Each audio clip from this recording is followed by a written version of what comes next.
Bendito seja Deus, louvado seja o nome do Senhor.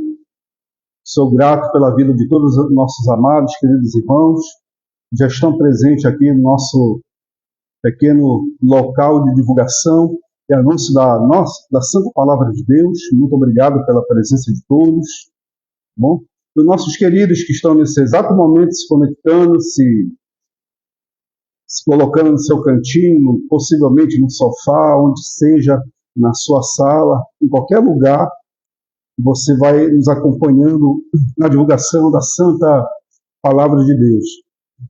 É do conhecimento de todos que aqui é apenas uma exposição bíblica, é apenas uma teologia, assim, posso dizer, bíblica, não é uma coisa assim muito complexa, e estamos aqui para divulgar e anunciar a Santa Palavra de Deus. Agradeço aqui os colegas que estão nos acompanhando. Incrível que pareça, hoje, Edson, eu estava no serviço e encontrei um colega de muitos anos mesmo, muitos anos que estudamos na faculdade juntos, mas de muitos anos. Aí eu não estava nem conhecendo ele pegou, chamou meu nome, eu me lembrei, né, dele. Aí ele, é o Otávio, né? Aí nos abraçamos tal, e aí ele pegou e falou assim: Jeremias, eu estou te acompanhando direto. Nem imaginava que estava me acompanhando. E aí ele foi para o Paraná, passou um tempo lá, aí de lá também ele me acompanhava. Disse, poxa, está me acompanhando, por que tu não dá pelo menos a tua manifestação para eu poder ver o teu nome lá, né? Fiquei feliz, muito feliz mesmo, sabe? Não somente ele, mas também diversos outros colegas de serviços, tal, os doutores aí que trabalham junto comigo, eu, junto com eles, quer dizer, sim, eles acompanham também. Sou grato pela vida de vocês. Diversos outros colegas aqui dos bairros aqui próximos, dos Jurunas. E hoje entrou em contato comigo o nosso amado aí, Moza, tá vendo? Lembrei de ti. Aí ele entrou em contato comigo, muito emocionado, dizer que constantemente ele está participando das exposições da Palavra de Deus. Ele está no Mato Grosso do Sul. Né? Ele é do Rio de Janeiro, mas está no Mato Grosso do Sul. Ele e a família dele. Deus te abençoe, Moza. Não somente ele, como também Raimundo Albuquerque e muitos outros diversos colegas, a Débora Santos ali em Minas Gerais, e outros colegas que estão no Rio Grande do Sul, Curitiba, estão nos acompanhando há meses, anos. Deus abençoe a vida de cada um de vocês, tá bom? Depois de Ageu e antes de Malaquias, vem quem? Zacarias. Está o texto até em tela, né? Texto de Zacarias. Vocês perceberam, né, que, lógico, fiz uma pequena modificação, porque tem colegas que querem acompanhar o texto que nós estamos explorando. Aí fiz essa pequena adaptação para vocês poderem fazer a leitura e qualquer coisa vocês podem perguntar para cada um de nós que estamos aqui presentes, ok? Então, sinta-se à vontade e vamos lá. Livro do profeta Zacarias. Aí você pergunta assim, Jeremias, quem foi Zacarias? Zacarias ele foi, ao mesmo tempo, um sacerdote e foi também um profeta. Ele viveu no período do rei Sírio, passou pelo reinado de Cambises, chegou no reinado de Dário e possivelmente chegou até próximo de Xerxes. Tá? E ele teve como companheiros de batalha Ageu, teve Josué, teve Esdras, com certeza também teve muito próximo de Neemias. E essa turma toda, como eu falei anteriormente no vídeo, eles tiveram contato não somente com governantes, como também reis, para poder assim, ter aquele diálogo e conversar a respeito da construção do templo. Tá? Só que o profeta Zacarias, ele era sacerdote, mas ele não estava exercendo, família do sacerdote, tá? Família sacerdotal, só que ele não exercia, devido a não ter o templo, né? Não tinha o templo, estava em construção, partindo para a construção do templo, com a permissão do rei Sírio, e ele não estava exercendo. Quem ia exercer era o sacerdote Josué, tá ok? Então, essa união que teve de profetas, de sacerdotes e governadores, como é o caso de Zorobabel, deu essa influência para que o povo pudesse ser estimulado a participar do culto, já se preparando ali para o culto e para a construção do templo, ok? Então, Zacarias ele foi fundamental, como Ageu foi, Zacarias também foi. Qual é a importância de Zacarias em relação ao templo? Ele não somente falou de Zorobabel, como também de Josué, mas também, queridos, ele falou algo muito interessante. Ele profetizou coisas que iriam acontecer, não somente no contexto a nível ali do reinado de Dário, como também em relação ao que ia acontecer com o povo, no seu contexto e futuramente. É uma coisa assim impressionante. Para quem teve contato com o livro do Apocalipse, teve o livro do Daniel, esses contatos, quando eu falo contato, e participou aqui conosco, exaustivamente, porque é exaustivo, estudar capítulo por capítulo da Bíblia. Se você achar uma congregação que está fazendo isso, eu dou os parabéns, que eu acho muito difícil. Mas aqui nós estamos fazendo exaustivamente, como fizemos, Daniel e Apocalipse, você vai entender que é semelhante a uma interpretação de sonhos, tá? A questão das profecias.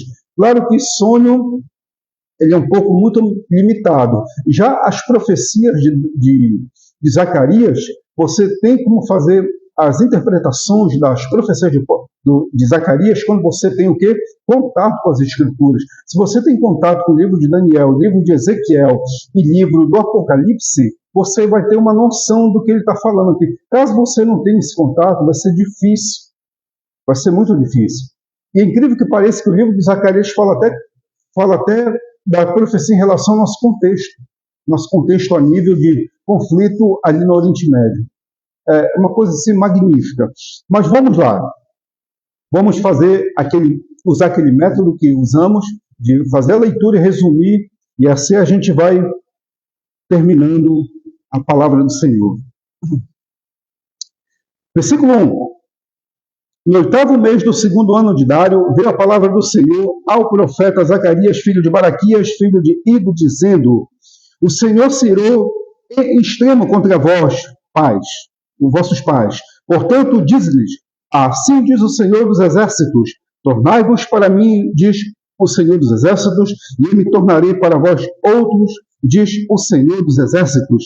Não sejais como os vossos pais, a quem clamavam os primeiros profetas, dizendo: Assim diz o Senhor dos Exércitos: Convertei-vos agora vós dos vossos maus caminhos e das vossas más obras. Mas não ouviram e nem atenderam, diz o Senhor. Versículo 5. Vossos pais, onde estão eles? E os profetas, acaso vivem para sempre? Contudo, minhas palavras e os meus estatutos que eu escrevi aos profetas, meus servos, não alcançaram vossos pais? Sim, estes se arrependeram e disseram: Como o Senhor dos Exércitos fez, pensam nos tratar segundo os nossos caminhos, segundo as nossas obras, assim ele o fez. Somente tem esse versículo, o versículo 6, gatando aqui da questão, o profeta Zacarias está colocando aqui em pauta a situação da desobediência do povo de Israel. A desobediência que partiu desde quando teve a cisão, assim, depois da morte de Salomão, teve a cisão entre Roboão e Jeroboão. A partir dessa cisão, as tribos ficaram divididas e eles passaram a ter uma vida muito libertina. E essa vida libertina que trouxe diversas consequências para o povo de Israel. Passando por todos esses reis, chegando até o último rei de Judá, todos eles quase tiveram dificuldade de seguir a Deus. Um ao outro, uns gatos pingados, posso usar esse termo popular, que não seguiram o padrão de pecado. Você vai conferir, são muitos poucos que fizeram isso, mas a sua maioria esmagadora, principalmente os reis de Samaria, que é o reino do norte, eles passaram a viver uma vida de pecado de extrema mas de extrema, assim, dureza de coração, de não querer se curvar, mas assim se dobrar somente para o sistema das nações e do mundo ali presente, né? Então, queridos, isso trouxe diversas consequências, porque toda ação tem uma reação, né? Diz aí a parte da física. Então, a ação deles de pecar contra o Senhor, se afastar de Deus, teve o quê? Uma reação. A reação, o quê? As consequências. As consequências, às vezes, são de imediato e acumulativa. E o caso aqui do povo de Israel foram mais, assim, acumulativa do que de imediato. Às vezes eles pecavam de imediato e sofriam as consequências, mas o que você percebe pelas histórias, tanto em crônicas como também em reis, você se consegue captar que foi acumulando o pecado e veio as consequências. Então, a nossa vida ela é pautada assim. Às vezes é de imediato e às vezes é acumulativo, tá bom? É o chamado efeito tardio. E o caso do povo de Israel, queridos, eles aborreceram tanto, mas tanto a Deus, que foi se acumulando. Aí lá na frente veio as consequências. Quais foram as consequências? Os cativos que o povo passou a viver. Mas, Jeremias, deixa eu te perguntar, não diz a palavra que os pais e os filhos não levarão os pecados dos pais? Sim, eu concordo contigo, claro. Mas só que os pais foram espelhos para que os filhos pudessem viver o mesmo estilo de vida e o mesmo modo de vida dos pais, de ser idólatras, de serem impuros, de serem pessoas perversas e más, e isso foi acumulativo. E nessa acumulação veio as consequências. Cativo sírio, cativo babilônico, qual foi mais? Medo-persa, depois grego e por último romano. Esses cativos aí foram terríveis para que o povo de Israel assim pudesse refletir naquilo que eles fizeram contra o Senhor.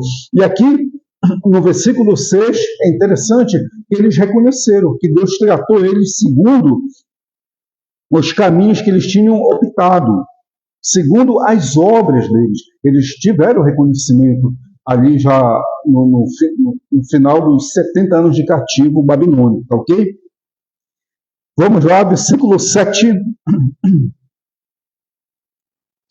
No 24º dia do mês 11º, que é do mês de Sebat, no segundo ano de Dário, veio a palavra do Senhor ao profeta Zacarias, filho de Baraquias, filho de Ido. Tive de noite uma visão, mesmo um homem montado num cavalo vermelho, estava parado entre as morteiras que haviam no vale profundo. Atrás dele se achavam cavalos vermelhos e baios e brancos. Então perguntei, meu senhor, que são estes? Respondeu o anjo que falava comigo, eu te mostrarei quem são eles. Versículo 10. Então respondeu o homem que estava entre as morteiras e disse, são os que o Senhor me tem enviado para percorrer a terra. Eles responderam ao anjo do Senhor, que estava entre as morteiras, e disseram, nós percorremos a terra, e eis que toda a terra está agora repousada e tranquila. Então o Senhor respondeu, ó Senhor dos exércitos, até quando terás compaixão de Jerusalém e das cidades de Judá, contra as quais está indignado faz 70 anos? Respondeu o Senhor com palavras boas, palavras consoladoras ao anjo que falava comigo. E este me disse, clama, e assim o Senhor dos exércitos, com grande empenho, estou zelando por Jerusalém e por Sião. 15. E com grande indignação estou irado contra as nações que vivem confiantes, porque eu estava um pouco indignado e elas agravaram o mal. Portanto, assim diz o Senhor, voltei-me para Jerusalém com misericórdia, a minha casa nela será edificada, diz o Senhor dos exércitos, e o cordel será estendido sobre Jerusalém. Somente até esse versículo, até o versículo 16, resumindo aqui. Então, quando você pega essa visão do profeta Zacarias, que é muito próximo daqui do Apocalipse, capítulo 6, a respeito dos cavaleiros ali do Apocalipse, só que aqui é diferenciado porque ele vê somente mais cavalos vermelhos e um branco e um meio malhado, tá? Aí você pergunta assim, Jeremias, qual é o simbolismo desses cavalos? Esses cavalos ele tem o mesmo simbolismo que tem ali o Apocalipse capítulo 6, tá? O Apocalipse capítulo 6, que fala a respeito dos cavalos, o cavalo branco representa a falsa paz, o cavalo preto representa a morte, o cavalo vermelho representa os conflitos. Aqui, esses 4 cavaleiros, nada mais é que são os 4 pontos cardeais da Terra onde eles estavam. Principalmente, assim, podemos assim concluir, que foram os 4 reinos a qual pelejaram contra Judá, contra Jerusalém, e esses 4 reinos foram influenciados por esses personagens a virem contra Jerusalém. Tá bom? Então eles estavam nas murteiras. Jeremias é interessante, murteiras, o que é? É mais ou menos pequenas árvores que eles estavam ali presentes. Então, dá para entender que o serviço que eles tinham feito foi um serviço bem florido, muito bem feito. Contra quem? Contra Jerusalém. E os cavalos, principalmente esse aqui, o cavalo vermelho, que é o cavalo do conflito da guerra, foi o que aconteceu. Conflitos e guerras que teve entre todas as nações, principalmente com Israel, principalmente com Jerusalém, é representado pelo cavalo vermelho. E o cavalo branco era justamente a questão da falsa paz que eles tinham um para com os outros. E o cavalo meio malhado, esse cavalo, aqui ele representa o meio termo entre a questão da fome e a questão também da falsa paz. E eles tinham percorrido, eles falaram que já tinham feito o serviço deles, e as nações vieram contra Jerusalém, contra Judá, mas mesmo assim eles não se arrependeram dos seus pecados. E os anjos, conversando sobre a presente situação do povo de Judá, eles passaram os 70 anos de cativeiro, mas ainda estavam levando uma vida meio termo, e eles questionaram, o povo não se retratou, não mudou. O que é que se pode fazer em relação a isso? Aí o anjo pergunta assim, até quando terás compaixão de Jerusalém, versículo 12, e das cidades de Judá, contra as quais está indignado, faz 70 anos, quer dizer, os 70 anos que vocês passaram em cativeiro, o Senhor ainda está indignado. Aí o anjo pergunta, Senhor, até quando tu vai ter compaixão? Até quando tu vai ter esse sentimento de se compadecer deles? Até quando? Porque eles ainda não se retrataram, ainda não mudaram. Aí vocês percebem, é por isso que é interessante, né, vir nos detalhes, e nós estudamos isso no livro do profeta Ageu, que eles ainda tinham muito costume, Ageu e Sofonias, muito costume que eles pegaram das nações, da Síria, da Babilônia e da onde?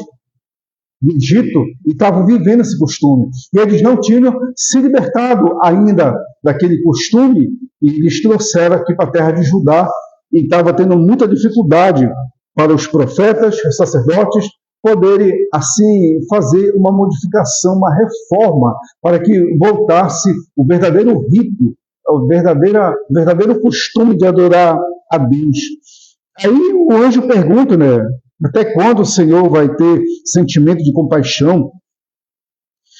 Aí o Senhor responde, né, no versículo 13, diz, com palavras boas, palavras consoladoras, ao anjo que falava comigo, dizendo, este me disse, clama. Assim diz o Senhor dos Exércitos, com grande empenho estou zelando por Jerusalém e por Sião. Ou seja, eles estão nessa vida, mas eu estou com grande empenho zelando por Jerusalém e por Sião. Quem? O Senhor. E com grande indignação estou irado contra as nações que vivem confiantes, porque estava um pouco indignado e elas agravaram o mal. Ou seja, o que é que nós aprendemos em Sofonias e Ageu a respeito das nações que estavam confiando em si mesmo e vinha contra a nação de Judá, vinha contra o povo judeu na época ali, para tentar, assim, desconsiderar os projetos que eles estavam tendo, principalmente a liderança dada por Zorobabel e Josué em relação à construção do templo. O Senhor estava revoltado com essas nações, que é o que? O povo do norte, do oeste, de acordo com Esdras, o povo do oeste do Eufrates. Ele estava revoltado porque eles estavam se levantando contra o povo de Judá para que não fosse levantado ali o templo do Senhor. E aqui diz no versículo 16: voltei-me para Jerusalém com misericórdia, a minha casa nela será edificada, diz o Senhor dos exércitos. Qual é a tradução que está aqui? Está certo, porque tem tradução que está colocando o Senhor Todo-Poderoso. Não é Todo-Poderoso, é dos exércitos. Por quê? Porque Deus estava movendo outras nações contra as nações que estavam vindo contra o povo dele. Tá bom? Então, quando Deus ele age, ele move outros povos, outras nações, outras lideranças para proteger os seus princípios e suas promessas, tá ok? Então, por isso que ele é o Senhor dos exércitos. Quando fala que Deus é o Senhor dos exércitos, é porque ele move uma nação, digamos, exemplo aqui, tá? Para ficar bem claro.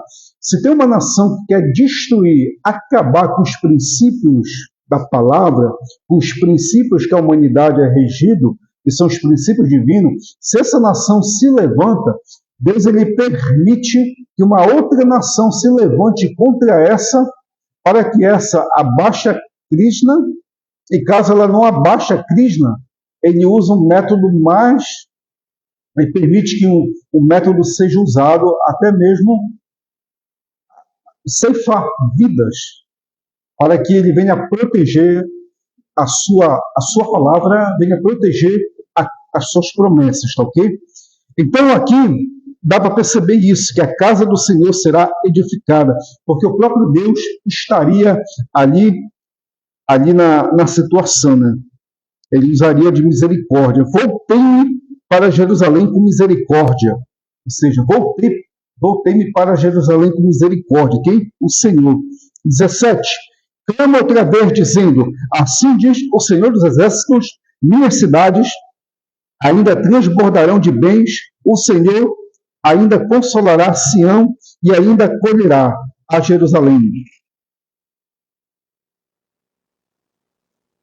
Estava tendo um processo. Primeiramente era a construção do templo, tá ok? A construção do templo, e depois, nessa parte, não era não somente com Esdras, mas principalmente com Neemias. Neemias ele ia se encarregar de levar mais pessoas para lá.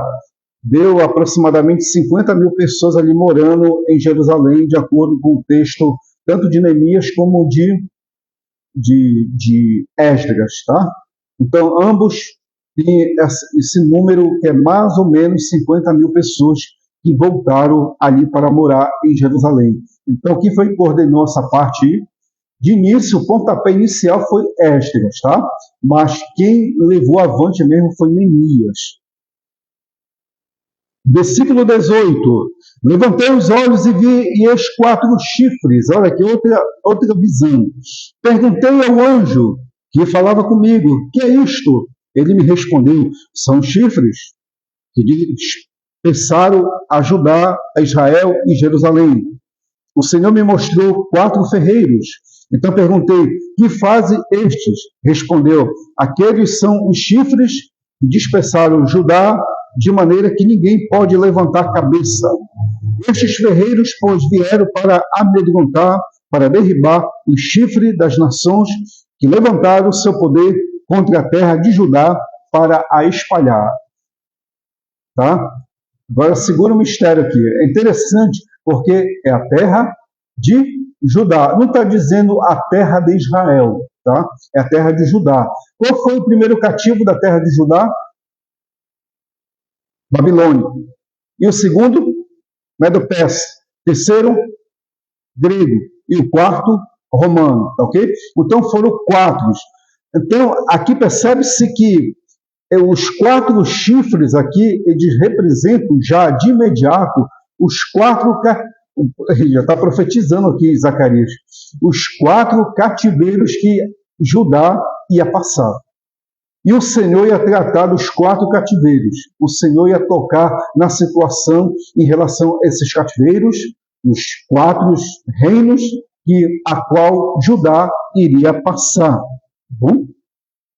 Ele ia usar aqui, ele ia levantar os ferreiros. Estes ferreiros, pois, vieram para amedrontar, para derrubar os chifres das nações que levantaram o seu poder contra a terra de Judá. Tá bom? Então, tem os 4 chifres que representam os 4 reinos: Babilônia, Medo-Persa, grego e romano, tá? Então, desses quatro, também vinham os ferreiros para derrubar cada um desses chifres, ou seja, cada um desses reinos. Percebe-se que Zacarias ele foi contemporâneo de Daniel, tá? Foi contemporâneo de Daniel. Então, a visão ali de Nabucodonosor, da estalta, ela tá assim, ela combina, ou seja, a visão que Zacarias teve aqui, ela consegue se adaptar com a visão da estalta de Nabucodonosor, da cabeça de ouro, peito de prata, de bronze e tal, de ferro, e assim por diante, tá ok? Combina muito bem. Então aqui já é uma ênfase que o Senhor está dando através do profeta Zacarias em relação à visão do profeta Daniel. Viram como é bom? Viram como é excelente? Assim, no sentido de pegar e comungar com Daniel e, ao mesmo tempo, depois, um pouco com o Apocalipse, tem que ter conhecimento. Porque se você olhar para o texto e dizer, eu entendo dessa forma, vejo dessa maneira, não. Você tem que pegar, porque a profecia, o espírito da profecia, da Escritura, é desde o Gênesis até o Apocalipse. É o espírito da profecia, não é o seu espírito. Não é o seu contexto, é o espírito da profecia. Aí você tem que estar ligado. O espírito da profecia está relacionado com o quê? Está relacionado com esses textos proféticos. É Jeremias, é Isaías, é Ezequiel, é Daniel, é Zacarias. Quem mais que toca nesses assuntos? Miqueias nem tanto. Mas outros profetas ali no início, Oséias, aí depois vai para o Novo Testamento. Então, o espírito da profecia você tem que pegar. E o espírito da profecia ele comunga com passado, presente e futuro. É uma coisa assim, amados, muito rica. Você tem que prestar atenção. Então aqui o profeta Zacarias, ele já está tocando na situação do cativeiro que Judá ia passar, tá bom?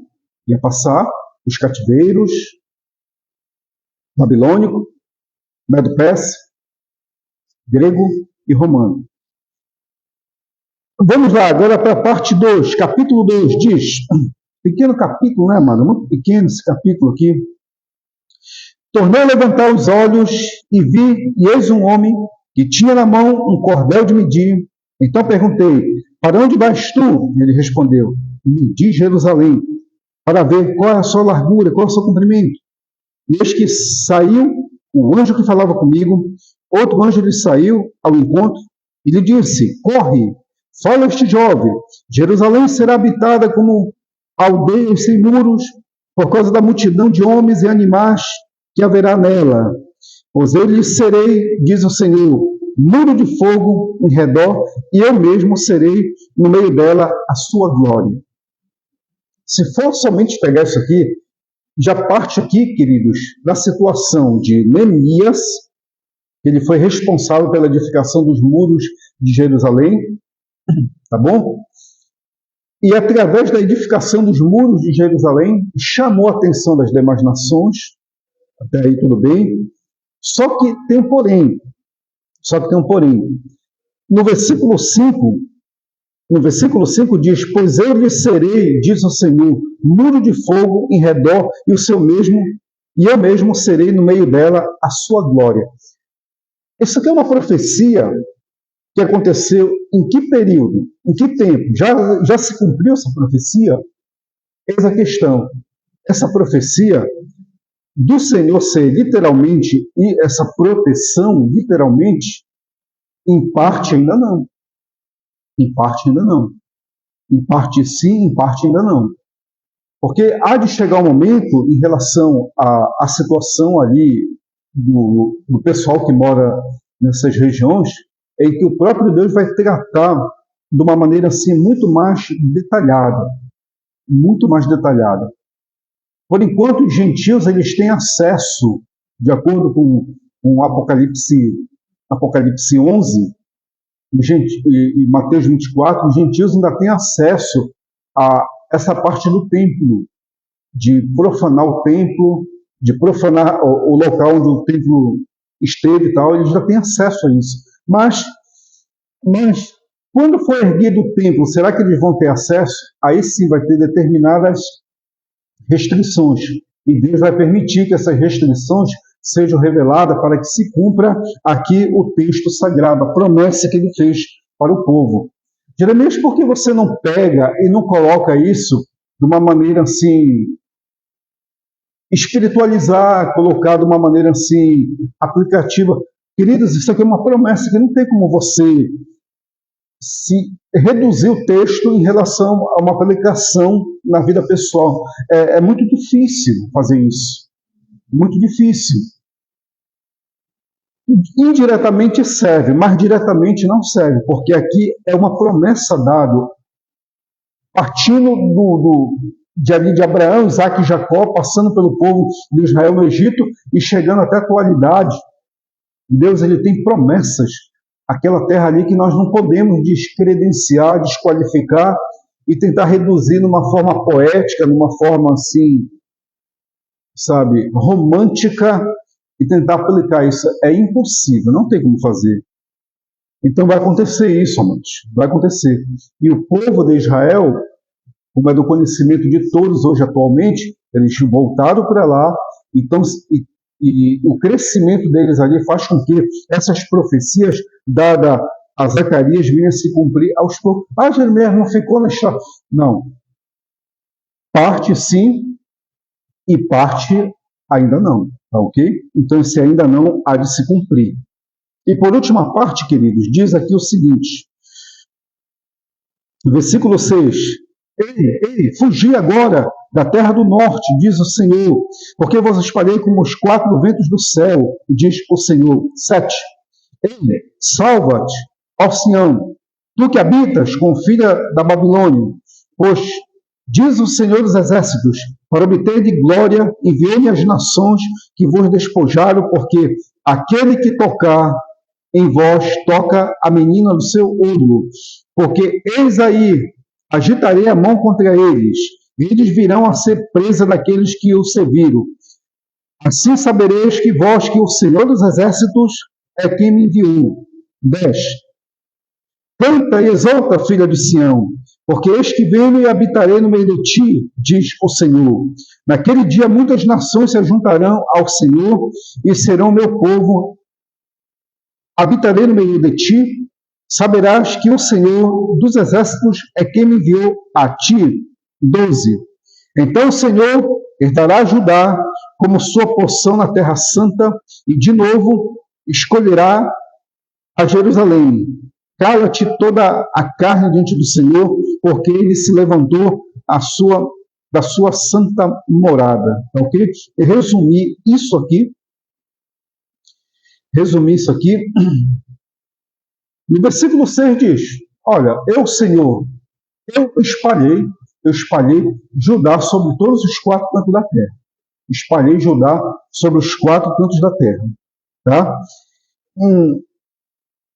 Só que eles estavam ali habitando na filha da Babilônia, que era uma cidade, ali a capital da Babilônia, mas diz aqui o texto sagrado o seguinte, que eles tinham que sair da Babilônia porque já tinha passado os 70 anos a qual Deus tinha dado ao profeta Jeremias.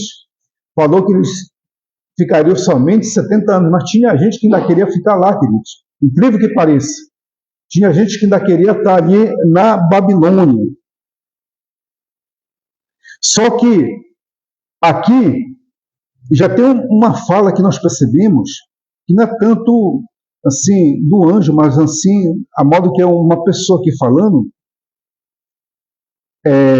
Diz aqui, olha, enviou-me as nações para despojar, porque aquele que toca em vós toca na menina do seu olho. Tocar em quem? O que é tocar na menina do seu olho? Quem é que está tocando? As demais nações que tocam na menina do seu olho. Ou seja, Jerusalém é a menina dos olhos de quem? Do Senhor. Então, o indivíduo, naquela época, que tocasse no povo judeu, estava tocando na menina dos olhos do próprio Deus. Aí se pergunta nesse exato momento, Jeremias, será que isso não se estende até o presente momento? Quem toca no povo de Deus, toca na menina dos seus olhos. Então, o povo de Deus, tanto da promessa física como da promessa espiritual. A promessa física são os que estão lá na terra. E a promessa espiritual são os que estão aqui, que professam o nome do Senhor. Assim dá para fazer uma pequena aplicação em relação ao texto, né? Mas aqui o versículo 10 diz: canta, filha de Sião, porque eis que venho e habitarei no meio de ti. Essa parte aqui se cumpriu quando o Senhor se fez carne e habitou entre o povo judeu, entre o povo de Israel. Porque o se fez carne vem do grego, que dá para entender que fez habitação. Fez habitação. E se fez habitação, combinando com o texto aqui de Zacarias, é justamente isso que o Senhor se fez entre eles, habitou entre eles, viveu entre eles, estava entre eles, passou ali a habitar no meio deles. E naquele dia muitas nações se juntarão no Senhor. Aqui já é a questão profética, se juntar muitas nações. É o que aconteceu logo quando levantaram os muros, a cidade, assim por diante, principalmente o templo, se juntaram muitas nações, mas se estendeu, foi se estendendo, se levando, e isso está acontecendo aos poucos, progressivamente.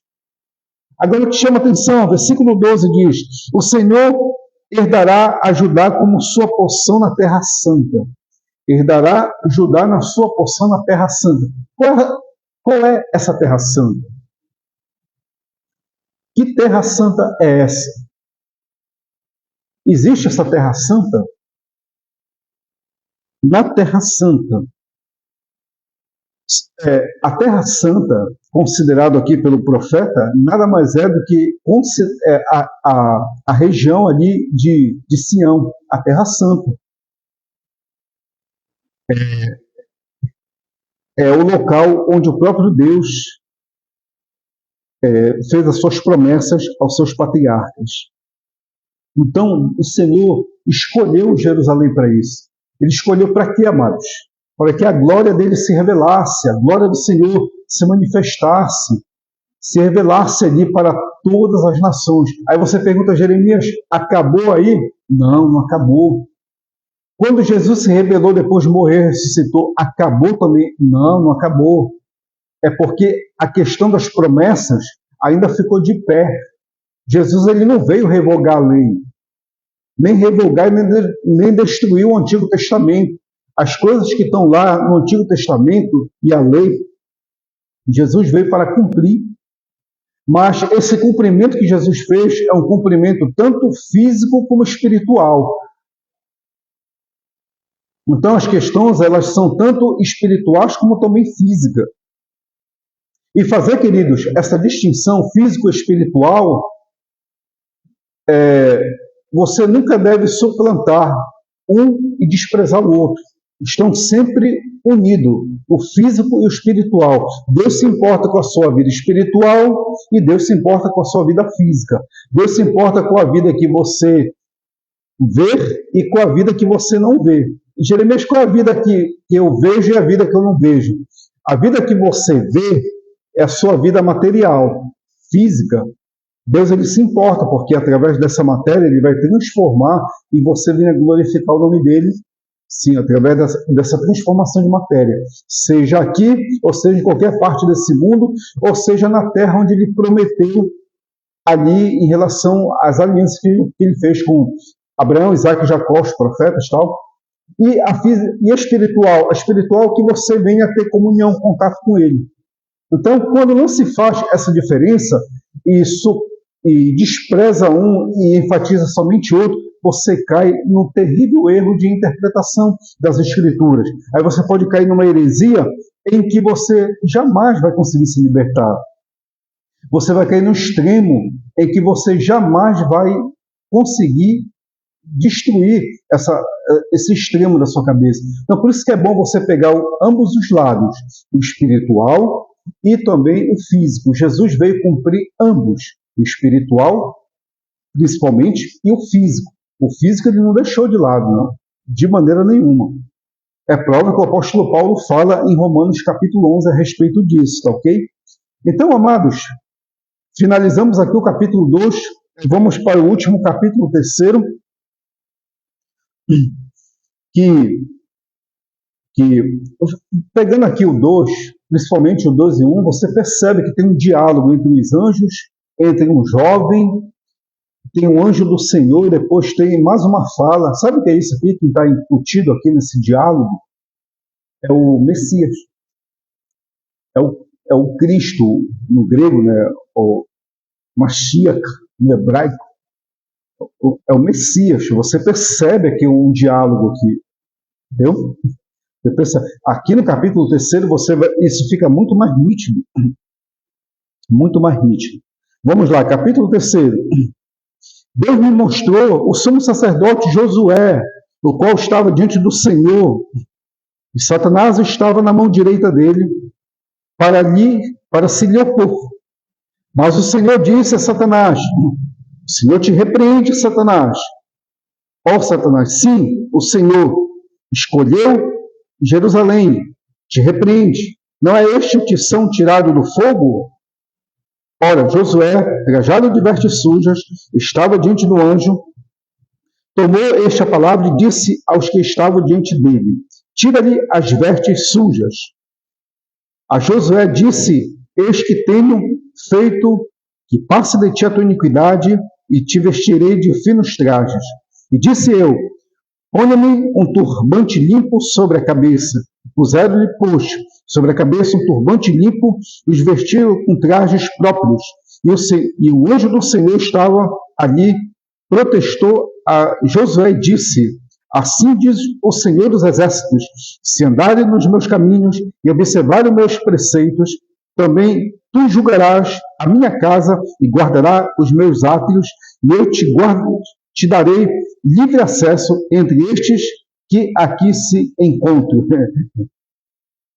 Tá, somos sacerdote, Josué, ele queria ministrar no templo, queria ser a liderança ali entre os sacerdotes, só que ele tinha uma vida não correta, não justa perante o Senhor e perante o anjo do Senhor. Ele andava meio sujo. Jeremias, qual é esse meio sujo que você está vendo aí? Quando você vai para o cavaleiro lá, o cavaleiro malhado, esse meio sujo, essa impureza que esse cavaleiro passou entre as nações, que trouxe a vida dos judeus, principalmente os sacerdotes que tinham que ministrar no templo. Eles estavam entre o preto e o branco, estavam meio sujo. Eles tinham que se despurificar dos costumes do Egito, da Babilônia, do Pérsia e tal. Durante 70 anos que eles passaram tudo ali junto, ele tinha que se descontaminar para poder ministrar no templo. Aí o que acontece? Ele queria fazer isso, mas ainda estava contaminado, ainda estava com uma vida suja. Aí o espírito mal, que é Satanás, que é no hebraico mesmo, é Satan. Satan é acusador, um espírito acusador disse: olha, Josué está sujo, ele não pode ministrar no templo, ele está sujo. Então, a missão de Satanás aqui é te acusar. A missão dele é essa, é a função dele, é a natureza dele acusar.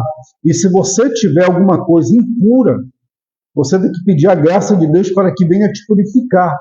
Aí o que acontece? Ele estava com as vestes puras, aí o anjo do Senhor deu ordem, e qual foi a ordem que ele deu? Mas primeiramente ele repreendeu. E o Senhor o quê? Te repreenda. Você lembra de que é isso aqui? Do conflito que teve entre Satanás e o corpo de Moisés ali. Que Judas pega, né? Essa parte do livro da Assunção de Moisés, da tradição judaica, é que Satanás estava lutando pelo corpo de Moisés com o arcanjo Miguel, mas Miguel chegou e disse: o Senhor te repreenda. Então o anjo do Senhor aqui fez o mesmo modo. Ele chegou e disse: que o Senhor dos exércitos te repreenda. E quando ele terminou de falar, se voltou para quem? Para Josué, e viu que ele estava com as vestes sujas. E Josué reconheceu isso. Ele estava com as vestes sujas. Aí o anjo do Senhor deu o quê? Uma ordem para que trocasse as vestes de Josué. Os anjos foram lá e trocaram as suas vestes. Outra parte, colocaram um turbante na cabeça dele. Significa isso? Significa que para você exercer o trabalho ministerial da casa do Senhor, você tem que estar com as vestes limpas e com um turbante na cabeça. Significa o turbante, Jeremias? Turbante significa a pureza. Você tem que estar com a cabeça pura e, ao mesmo tempo, sua vida limpa perante o Senhor, para que Satanás não tenha acesso à sua vida e venha lhe acusar. Muito importante isso. Aí, para que ele pudesse ter acesso constante à casa do Senhor, o sacerdote Josué, ele tinha que estar dessa maneira, puro, santo e limpo. E o que acontece aqui? Interessante que diz aqui o versículo 7. Assim diz o Senhor dos exércitos: se andares nos meus caminhos e observares os meus preceitos, também tu julgarás a minha casa e guardarás os meus átrios. E te darei livre acesso entre estes que aqui se encontram. Tá ok? Então, depois de purificado e limpo, nós vamos ter o quê? O livre acesso de ter diálogos e conversas com o Senhor, a qual Josué teve, né? Essa é a promessa para cada um de nós. Sacerdote eleitos, nação santa, povo escolhido de Deus. Não sou muito de fazer aplicação, né? Mas é de imediato, né? Mas é isso mesmo. Versículo 8, terminando aqui, nosso último capítulo da noite. Versículo 8 diz: ouve, pois, Josué, sumo sacerdote, tu e teus companheiros, que se assentam diante de ti, porque são homens de presságio. Eis que farei vir o meu servo, o renovo, porque eis que a pedra que pus diante de Josué, sobre esta pedra única estão 7 olhos, e eis que lavrarei a sua escultura, diz o Senhor dos exércitos. Tirarei a iniquidade desta terra num só dia. Naquele dia, o Senhor dos exércitos, cada um de vós, convidará ao seu próximo para debaixo da vide e para debaixo da figueira. Tá ok? Então aqui dá para entender que o sumo sacerdote Josué, ele teria essa permissão não, essa autorização de Deus para fazer a ministração do templo do Senhor, teria isso, mas ele tinha essas condições de andar de acordo com os preceitos e tal. Aí, Deus dá uma promessa. Versículo 8. Eis que farei vir o meu servo, o renovo. Quem é esse meu servo, o renovo? Aqui já é a promessa do Messias para lidar com toda e qualquer situação que estava acontecendo ali em Jerusalém. Jeremias, toda e qualquer situação, mas Jesus não veio para perdoar os pecados, tal. Sim, primeiramente o reino dos céus. Jesus veio para perdoar os pecados, ajudar as pessoas a se libertar dos seus pecados, de si mesmo, mas a consequência disso é é a parte exterior, dado pelos profetas. Ok? Então, primeiramente, Jesus veio para o interior para, consequentemente, expressar o exterior. Ok? O meu servo o renovo, é isso que Jesus é. Porque eis que a pedra que por diante de Josué, sobre esta pedra estão 7 olhos, e eis que lavrarei a sua escultura, diz o Senhor dos Exércitos. Esta pedra nada mais é aquilo que Jesus falou sobre esta pedra, falou para Pedro. Esta pedra edificarei a minha igreja. Preste muito bem atenção.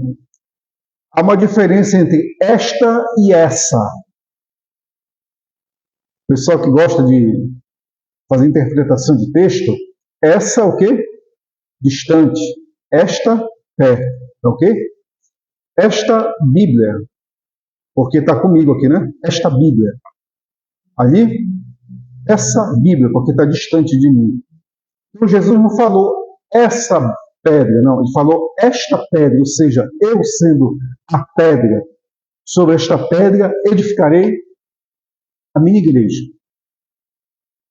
Então Jesus é a pedra angular a qual os seus construtores a rejeitaram. Ele mesmo falou sobre isso, né? Mas só que aqui que me chama a atenção da promessa do meu servo renovo é: tirarei a iniquidade desta terra num só dia. Não está dizendo pecado, está dizendo iniquidade. Diferença de pecado e iniquidade, tá ok?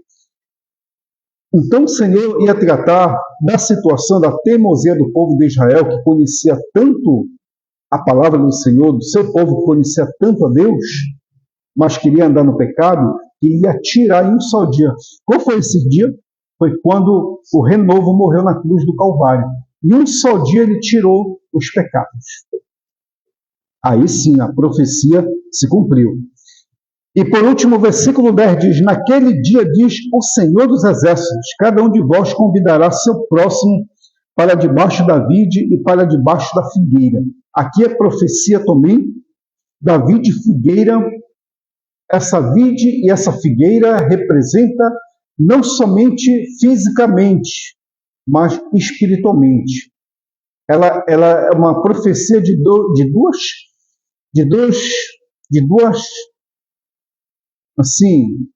duas fontes, a física e a espiritual. A vide e a figueira representa Jesus, e a vide e a figueira representa também o quê? Representa aqui a nação. A nação. Porque literalmente, fisicamente falando, aqui, tem muitas pessoas indo para Jerusalém, esses lugares por lá, para conhecer, aprender a palavra de Deus. Está acontecendo isso literalmente? Está acontecendo. Progressivamente está. Agora, espiritualmente, a oliveira verdadeira, Jesus Cristo está acontecendo também. E as pessoas do mundo todo estão por debaixo dessa oliveira verdadeira que é Jesus. A oliveira que está alimentando todas as nações. Então, queridos, não tem como fugir do físico e o espiritual. Os dois estão incutidos aqui, eles mesclam, e ao mesmo tempo você tem que saber identificar o que é espiritual e o que é físico. Porque a profecia ela trata das duas situações. A mais importante é a espiritual, sim, a mais importante. Mas Deus ele não despreza também a física, ok? E a física aqui, ela está progressivamente se cumprindo. E a espiritual? Também, progressivamente, mas ela se cumpriu de uma maneira mais, assim, posso dizer, mega, no mundo todo. E a física, ela está se cumprindo aos poucos. Porque Deus, ele trabalha na história, age na história e salva via a história também. Ok? Ele salva via a história. E Jesus veio, modificou a história, salvando o homem e continua agindo espiritualmente, libertando e salvando o homem. E, consequentemente, essa ação dele traz com que venha mexer com a história em relação a questões físicas. Amado, a profecia é uma coisa magnífica, é magnífica. Porque quando você olha por esses dois ramos, o físico e o espiritual, e usa o passado, presente e futuro, você passa a conhecer de uma maneira maravilhosamente as promessas de Deus, tanto espirituais como físicas. E Deus há de cumprir todas, progressivamente, tá ok? Então, queridos, nós lemos aqui o profeta Zacarias. Eu não falei a data porque ele viveu no mesmo tempo do profeta Ageu, um pouco depois, porque o profeta Ageu ele começou do reinado do rei Sírio, tá? Aí já as profecias de Zacarias começou do reinado do rei Dário. Em poucos anos, foram 5 anos de diferença. Então, amados, se você prestar muito bem atenção, a importância que tem Jerusalém, Sião e o templo do Senhor estão sendo uma maneira maravilhosa, porque Deus até hoje ele se importa com isso. Porque Deus não é homem para que minta, nem filho do homem para que volte a terra, se arrependa. Então, se ele prometeu, ele vai cumprir. Se ele disse que vai fazer, há de fazer. Então, tem promessas ali naquela terra em que as coisas iniciais foram ali e as coisas finais serão tudo por lá. Começou por lá e vai acabar por lá. Lá, Deus há de se revelar para tratar com toda a humanidade. Então, quando nós descredenciamos, nós desprezamos isso, nós estamos desqualificando Deus em relação ao que ele prometeu tratar com a humanidade justamente ali. Deus ele não trata com a humanidade somente através da morte. Quando um indivíduo morre, vai tratar com Deus, lógico. Mas a questão de prestar conta, juízo final, tudo vai ser dado por lá. Tá? Quando o indivíduo se encontra com Deus, particularmente através da morte, ou possivelmente, quando acontecer, qualquer momento, o arrebatamento, sim, vai se encontrar com o Senhor. Mas a questão do juízo final, a escatologia, as profecias escatológicas vão se cumprir tudo para ele. Entendeu? Então são promessas que Deus deu aos patriarcas e profetas e vai ser revelado, cumprido todas, quase todas, né? Nem todas vão ser para ali, mas as principais vai ser dado ali naquela terra. Tá ok? Então, se o pastor, alguém tiver alguma pergunta para fazer, fique à vontade. Caso não, vamos se preparar para a semana, né, que vai ter mais. Não sei se tem perguntas aí, sabe? Acho que não. O pessoal, negócio de profecia, né? Coisas assim apocalípticas, dificilmente tem, né? Não, né? Então, amados, essa é a nossa pequena exposição, tá bom? Livro do de Zacarias. Vamos tentar resumir o livro o mais rápido possível essas semanas. Já foi o capítulo 1º, capítulo 3º. Para a semana vai ser o 4º até o 6º, ou o 7º, a gente vai ver lá, dependendo, porque são capítulos pequenos, tá? 10 versículos, 11 versículos, e nós vamos ver como é que a gente vai resumir eles até terminar o livro todo para a gente poder chegar no profeta Malaquias, que vai ser o nosso último profeta. Esse aqui é o nosso penúltimo, o nosso último profeta vai ser Malaquias, tá ok? Então agradeço a oportunidade, Deus abençoe a cada um dos amados. Vou fazer uma oração abençoando os amados que estão pedindo, no meu particular pedido, na intercessão, oração, em nome de Jesus. Amado Deus, te agradeço pela vida desses amados que estiveram aqui conosco nesse momento. Sejam eles profundamente abençoados e cheios da tua graça e do teu Espírito Santo. Sejam eles, meu Deus, restaurados pelo poder do teu nome. A tua promessa que o Senhor tem para cada um, para aquele que te adora, para aquele que te busca, para aquele que te exalta, seja cumprida em sua vida a promessa de cura, restauração, paz, alegria, felicidade. Encha essa casa e essa vida de paz, alegria, felicidade, em nome de Jesus. Qualquer oposição, qualquer problema seja abatido, destruído da vida dessa família, dessa casa, em nome do Senhor Jesus, Pai. Muito obrigado pela vida de todos. Amém e amém.